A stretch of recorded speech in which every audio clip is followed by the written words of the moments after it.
Okay, so today we're going to look at phase shift and combined transformations. So phase shift is the horizontal shift of a sinusoidal function, and it's also going to pertain to the C value that we did not talk about last week. So just be careful, because the C value here doesn't mean that you have a shift of left pi over 3 spaces. It's actually a little bit more complicated that way. So what we have to do is you have two options. Way one is to factor out the B value, and I use both ways. It just kind of depends on what the question is asking you to do. So I would not just say like, oh, I have the formula and that's good enough. It's really a good idea to learn both ways. So I'm given a function here. I'm going to factor out the 2. And when I factor out the 2, it's really like dividing here by 2. So 2t divided by 2 is t. Pi over 3 divided by 2 is going to be pi over 6. And then you can, once it's factored, then you can pull out the phase shift. Over here, the phase shift is negative c over b. So the c value is pi over 3, and the b value is 2, and I have negative pi over 3 times the reciprocal 1 over 2 will give you the negative pi over 6, which means that I'm going to be starting at a location pi over 6. Okay, so this would be your starting point of what we showed. Now, they're infinite, right? So they go infinitely each way. But for our purposes, when we graph one wave, the phase shift will be the starting point for that one wave, wherever we deem that to be. It could be infinitely number of starting points, actually. All right, and then just a reminder, or just to point out to you, that the roots or zeros of BT plus C is your phase shift. All right, I'm going to go over to page 32 and review these characteristics with you. So the combined transformation summary here goes through a lot of the things that you already knew. We're looking at these two functions here, and I'm not going to go through and read this all to you. I'm going to let you kind of glance that over on your own. But you know about the amplitude is the absolute value of A, the period is 2 pi over B, and the new piece now is that the phase shift is negative C over B, and then the vertical shift pertains to our center line or midline, and that is G. And then this is a key point that each key point on the x-axis can be found by taking the period and dividing by 4. Okay, and that is your interval. That equals your interval. Okay, so what I'd like to do is I'm going to do letter C from below here, and then I'm going to let you fill in the rest of the chart. So the amplitude, because we're asked to complete the table, the amplitude is the absolute value of A. B is the number of waves between 0 and 2 pi. The period is 2 pi divided by B, and then the phase shift is negative C over B.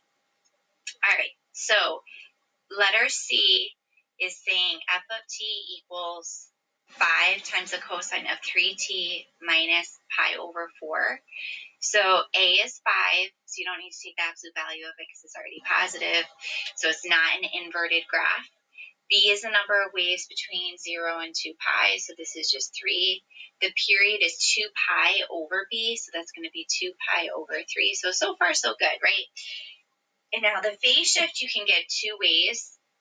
So right here below, I'm going to write letter C, and I'm going to write phase shift. Okay, and there are a couple ways that we can do this. So the first way is using negative C over B. So I'm going to write negative C over B. And then in this case, C was negative. So I have negative, and then this is negative pi over 4. And that's because in the original problem here, C is positive. So since C is positive, now here that means C is negative, negative pi over 4. So then I'm going to divide by 3. So a lot of this unit is going to be related to fractions. I know it's one of your favorite math efforts. So we have negative pi over 4, and then the whole thing was negative, so minus the negative will make that positive, and then you're going to multiply by the reciprocal, which is 1 over 3.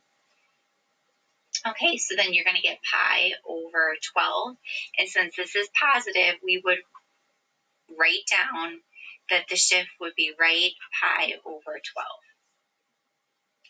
The other way you can do that is by factoring out the 3.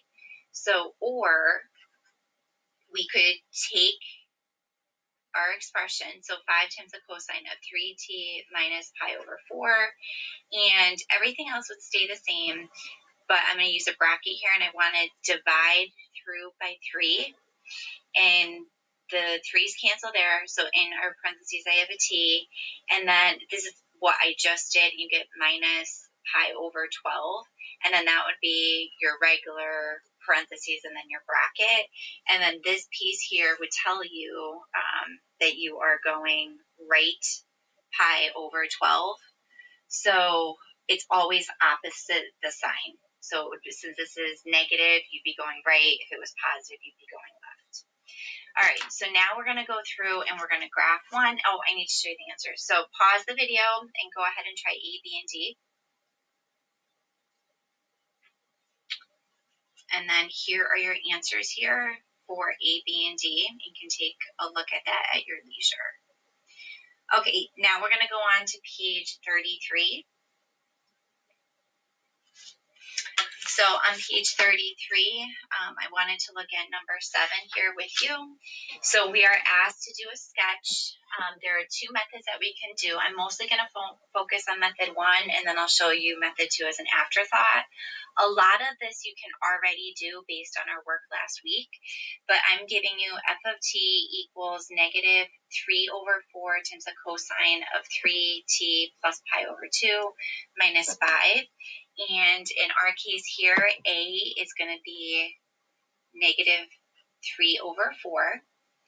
B will be 3. C will be pi over 2. And D will be negative 5. Okay, so we already know a lot of things. So the amplitude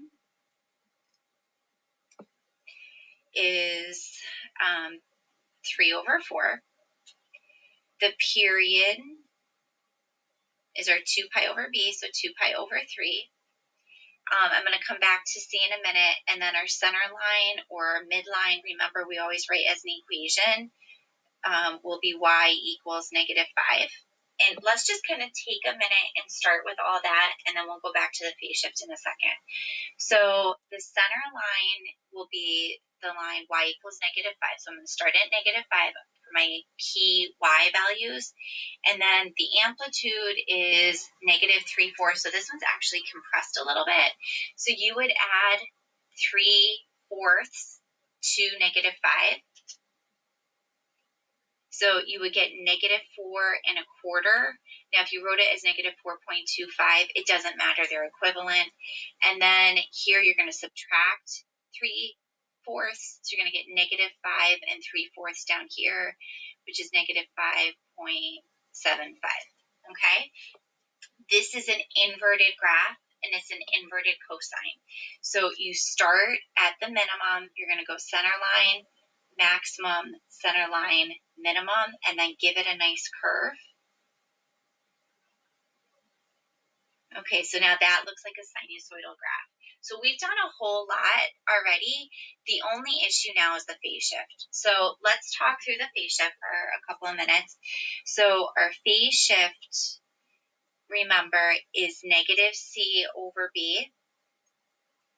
So here we're going to do negative pi over 2 divided by 3. So when you multiply by the reciprocal, you're going to get negative pi over 6. This is your starting point.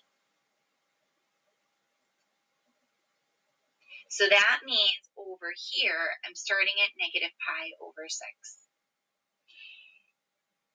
It's important to know that you can't just say the end value for the period is 2 pi over 3. Last week you could, because we picked selected problems for you, but now you can't. So if I said to you, you're going 100 miles, you wouldn't necessarily end up in the same place as your friend, because it really matters where you started from. So if you started at your 2 houses and you're not neighbors, you're not going to end up in the same place, right? So it always matters where you start. So this is where the intervals come into play. So for each interval, we're going to do the period divided by 4. So the period we had gotten was the 2 pi over 3, and we're going to divide that by 4. So that means we'll do 2 pi over 3 times the reciprocal of 1/4. And here I would reduce the 2 and the 4 to get 1 over 2. And then your interval is pi over 6. Okay, so now you're going to add that to your starting point to get all of your key x values. So I have pi over 6 as my starting point. I'm going to add pi over 6, and wow, I get 0. I'm going to add pi over 6, and you're going to get pi over 6. I'm going to add pi over 6, and now you're going to get 2 pi over 6, which, yes, reduces to pi over 3. And then you're going to add pi over 6. So 2 pi over 6 plus pi over 6 is 3 pi over 6, which reduces to pi over 2. So it's up to you. It might be a good idea to write them all out with a common denominator and then go back and reduce. The other thing that I wanted to show you is the end value you would get by taking your phase shift plus the period. So here I have negative pi over 6. The period was 2 pi over 3. So then you could say negative pi over 6 plus 4 pi over 6, and that would give me 3 pi over 6, which reduces to pi over 2. And I always kind of hold my breath when I do that and say, oh yeah, whew, I got that. Okay, so then that worked out nicely. So we did the center line, the amplitude, the shape of the graph. This was an inverted cosine, and then my 5 key values. I did want to show you another way that you could have done the phase shift. So method 2 would be using the concept that these are the roots, that the roots pertain to the expression here. So you have bt plus c, and you can write it as an inequality, and then you can have 0 is less than or equal to 3t plus pi over 2 is less than or equal to 2 pi. Solve here, you're going to subtract pi over 2 from each spot because it's an inequality. You're going to get negative pi over 2 is less than or equal to 3t is less than or equal to, I would need a common denominator, so 4 pi over 2 minus pi over 2 is going to be 3 pi over 2. And then you're going to divide by 3. So that cancels. You're going to get negative pi over 6 is less than or equal to t is less than or equal to, and then this is really 3 pi over 2 times the reciprocal, so 1/3, and yes, I got that pi over 2. So that gives you your starting value and your end value, which is what we had back here. It still wouldn't give you the 3 other values. To get the 3 other values, you would still need to add the interval. All right, thanks everybody. Hope this helps.